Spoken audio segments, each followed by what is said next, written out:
За Давхар аймгийн хэмжээнд он гарснаар бол 65 удаагийн объектын галт төмөр нэг удаагийн ой хэрэг бүртгэгдсэн байгаа. За энэ дотор одоо энэ 4 сарын эхний 14 хоногт бол шар усны галт төмөрийн тоол эрс нэмэгдсэн. За энэ юунаас болоод нэгвэл яг манай иргэдийн одоо өөрсдийн санамсар болгоомжгүй үйлдэлээс болж 21 удаагийн галт төмөр 14 хоногт гарлаа. За нэлээд бас 2 3 айл ор хоронгүй боллоо, гэргүй боллоо, байшингүй боллоо, хашаа сарвч одоо амбар гэдэг одоо өөрийнхөө өмч хөрөнгийг одоо бүгд нь одоо хогштаас санамсар болгоомжгүй үйлдэлээс болж эд хөрөнгөө алдах ийм асуудал гарсан. Тэгэхээр цаашдаа энэ хуурайшлтын төвшин нэмэгдэж байна.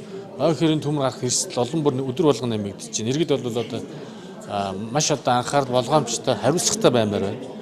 Мэргэжлийн байгууллагаас өгч байгаа заавар зөвлөмжийг дагамаар байна. Одоо сошиал болон телевиз, радио бүх одоо юмар одоо мэргэжлийн байгууллагын зөвлөмжүүд өргөдөж байгаа.